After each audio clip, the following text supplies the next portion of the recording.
सबसे पहला नियम एकादशी व्रत का सबसे पहला नियम है कि आप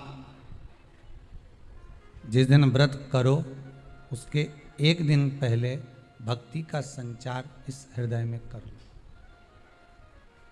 भक्ति का संचार इस हृदय में कर लीजिए। जिस दिन आप व्रत करो, जैसे एकादशी का व्रत कर रहे हो तो दशमी के दिन शाम का समय जब आवे, रात्रि जब होने लगे, शाम का समय आवे और रात्रि का आप जब भोजन ग्रहण करो तो उस भोजन में कोई ऐसा पदार्थ ग्रहण मत करिए जिस पदार्थ के कारण आपकी एकादशी बिगड़ जाए।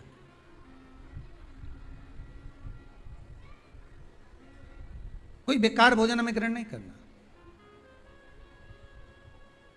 श्रेष्ठ भोजन ग्रहण करिए दशमी के। और एकादशी का दूसरा नियम बहुत ध्यान से सुनिएगा। जिस दिन आपकी एकादशी का व्रत हो उस दिन प्रयास करिएगा कि अपने हाथ से किसी भी वृक्ष की कोई पत्ती टूटे ना। अपने हाथ से किसी भी वृक्ष की, पौधे की, किसी भी वृक्ष की पत्ती अपने हाथ से ना टूटे। बहुत ध्यान दीजिएगा महाराज। एकादशी का ये दूसरा नियम है कि अपने हाथ से किसी पौधे की, किसी वृक्ष की, किसी डाली की कोई पत्ती टूटे ना, कोई पत्ती ना टूटे, इसका प्रयास करिए।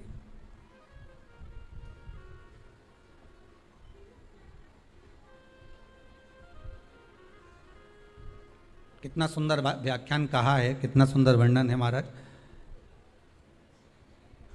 कि मात्र एकादशी का व्रत कर लेने पर, मात्र एकादशी का व्रत कर लेने पर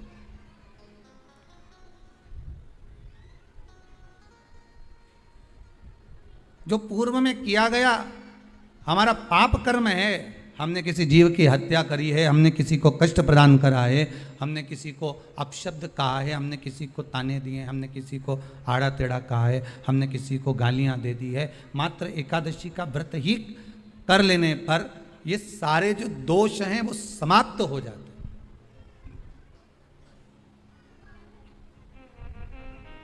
सारे दोष हमारे समाप्ति पर आ जाते हैं।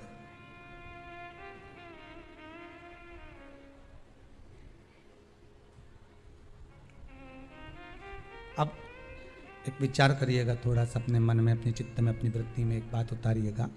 एक अपने मन में एक बात को उतार कर रखिएगा कि आप अपने पाप को, अपने पाप कर्म को जिस दिन छिन्न करने वाले हो, समाप्त करने वाले हो, अपने पाप को आप जिस दिन समाप्ति पर लेकर जा रहे हो तो उसके एक दिन पहले आपको प्रसन्नता होना चाहिए कि नहीं होना चाहिए कि कल मेरा पाप कटने वाला है, कल मेरा पाप समाप्त होने वाला है। जो मैंने पाप कर्म करा है वो समाप्त होगा, जो मैंने पाप कर्म करा है वो कल समाप्त हो जाएगा। तो एक दिन पहले आपके चेहरे पर प्रसन्नता हो कि ना हो?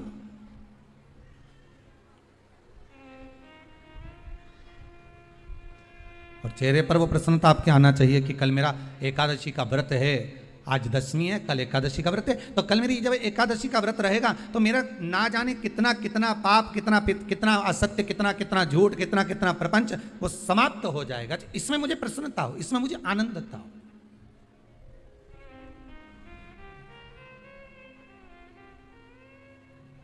तो क्या कहा गया कि प्रयास करिएगा कि एकादशी के दिन कोई वृक्ष की, कोई डाली की, कोई कोपल की कोई पत्ती ना तोड़ी जाए। क्यों? तो कहा अगर उस पत्ती को हम तोड़ देते हैं, वृक्ष की पत्ती को या क्यारे में लगी हुई कोई डाली की पत्ती को हम तोड़ देते हैं तो एकादशी का पुण्य फल प्राप्त नहीं होता, एकादशी का कोई फल हमारे खाते में नहीं जाता, पुण्य फल प्राप्त। अब फिर भले तुम चाहे तुमने मोरधन खाया हो, चाहे तुमने फिर चिप्स खाई हो, चाहे तुमने फिर व्रत का कितना ही सामान खा गए और तुमने सोचा कि आज मेरी एकादशी है, तो फिर उसका कोई फल प्राप्त नहीं है, उसका कोई सुख प्राप्त नहीं है आपको, फिर उसका कोई आनंद प्राप्त नहीं है आपको, फिर उसमें कोई आनंद की अनुभूति आपको नहीं मिल रही है। जब सारे देवताओं का देवलोक चले गया, इंद्र का सिंहासन चले गया, अप्सराओं का लोक चले गया, गंधर्वों का लोक चले गया, सब कुछ जब चला गया तब असुर पाताल लोक में जाने लगे।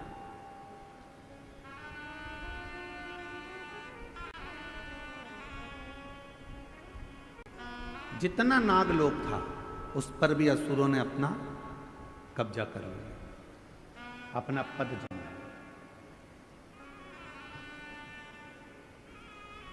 सब घबरा गए, कहां जाएं कहां जाएं कहां जाएं।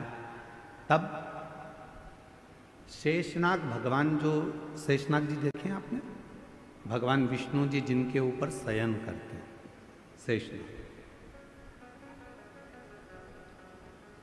शेषनाग भगवान की धर्म पत्नी, कल आपको बताया था वासुकी नाग की धर्म पत्नी सतशीर्षा। क्या नाम बताया था? जम के बोलो जरा। सतशीर्षा। जब गर्भाशय में या रजो धर्म के समय पर कोई तकलीफ होती है तब सतशीर्षा माता का स्मरण किया जाता है। सतशीर्षा ये वासुकी नाग की धर्म पत्नी। शिव जी के गले में जो नाग पड़ा होता है, सर्प रहता है, उनकी धर्म पत्नी का नाम है शतशीर्ष। अब दूसरा प्रसंग आया है जब असुरों ने देवताओं का भी सिंहासन छीन लिया, अप्सराओं का भी राज्य चले गया और गंधर्वों का भी चले गया। सब जगह से जब लोग अपना राज्य चले गया तब असुर पाताल लोक में गए, और पाताल लोक में जब गए तो नागों के लोक पर भी उन्होंने कब्जा कर लिया। शेषनाग जी की धर्मपत्नी का नाम था नागलक्ष्मी। बोलो क्या नाम है? नागलक्ष्मी। अब कोई आपसे पूछे तो आप उत्तर दे सकते हो कि वासुकी नाग की धर्मपत्नी का नाम है सतशीर्षा और शेषनाग की धर्मपत्नी का नाम है नागलक्ष्मी।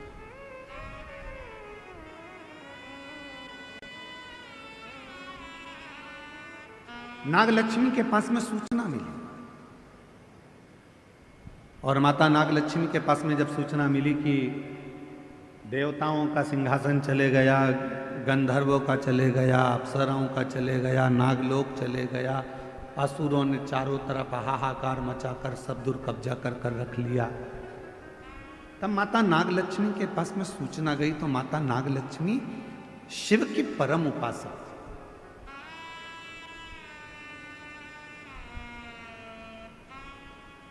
क्योंकि शेषनाग जी का विवाह भी भगवान शंकर की ही करुणा से नागलक्ष्मी के साथ हुआ था।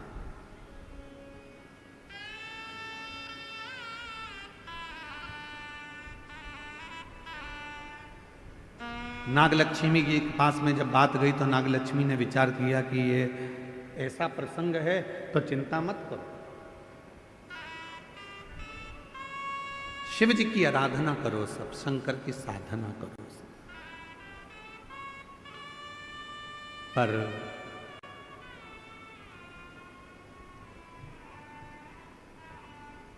देवता बैठ गए साधना करने के लिए, गंधर्व बैठ गए साधना करने के लिए, अप्सराएं बैठ गई साधना करने के लिए, नाग बैठ गए साधना करने के लिए।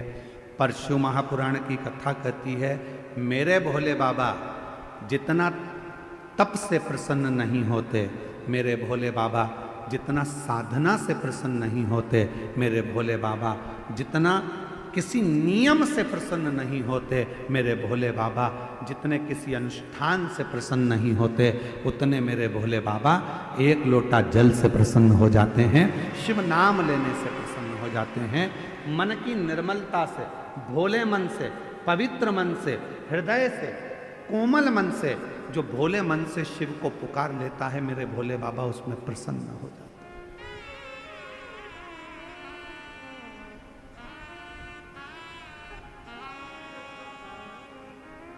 उसमें शिव की प्रसन्नता हो जाती है।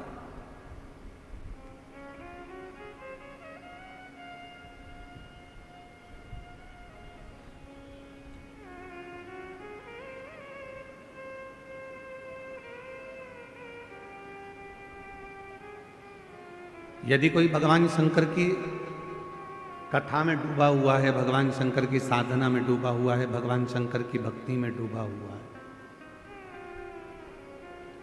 आप उसमें अर्चन दे रहे हो तो आपको तकलीफ थोड़ी भोगना पड़ सकती है।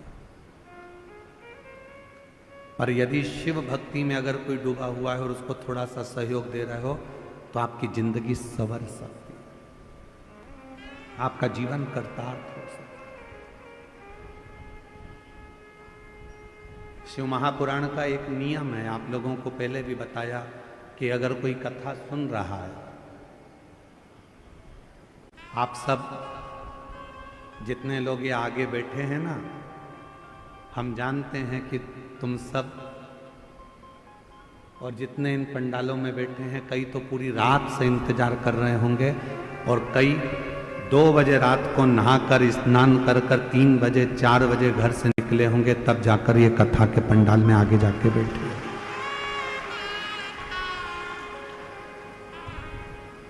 अब उसमें भी बेचारों ने जिन को कथा सुनना थी वो सब जगह संभाल कर बैठ गए और ऊपर से मालूम पड़े कि कार्यकर्ताओं में से कोई तुम्हारे सामने आकर खड़ा हो जाए तो तुमको सबसे बड़ा दुश्मन वो ही लगता है।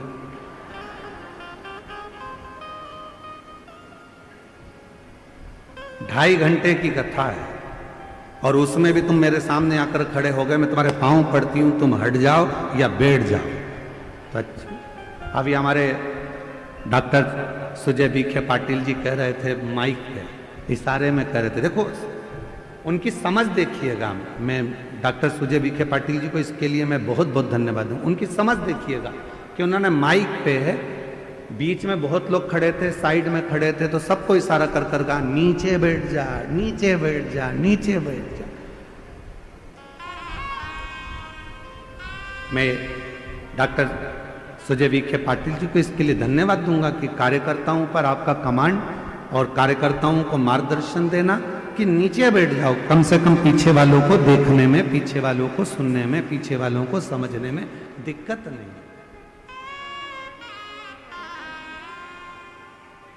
एक सही नेतृत्व करने वाले के जीवन में ये चीजें अगर रहती है तो वो निश्चित है शिव की कृपा से बहुत उच्च पद पर जाकर विराजमान हो। ये छोटे छोटे मार्गदर्शन, छोटे छोटे। क्यों खड़े हो? पीछे वालों को तकलीफ हो रही होगी तुम्हारे खड़े रहने से, बैठ जाओ। 2 घंटे की कथा है, खड़े रहना है तो तुम्हारी दुकान पर जाके खड़े हो जाना, थोड़ी देर बैठ जाओ। यहां तो कितना सुंदर कहा है, 3 जगह पर बैठने से कुछ ना कुछ लेकर ही जाते हो। पहला है अपने माँ बाप के पास बैठोगे, कुछ नहीं तो आशीर्वाद लेकर ही जाओगे। दूसरे नंबर पर परमात्मा के पास में या शिव की कथा में अगर कहीं बैठ गए तो कुछ ना कुछ लेकर ही जाओगे। और तीसरा, सदगुरु की शरणागति में गुरु के चरणों में जाकर बैठ गए तो कुछ नहीं तो ज्ञान या आशीर्वाद तो लेकर जाओगे ही, कुछ तो प्राप्त।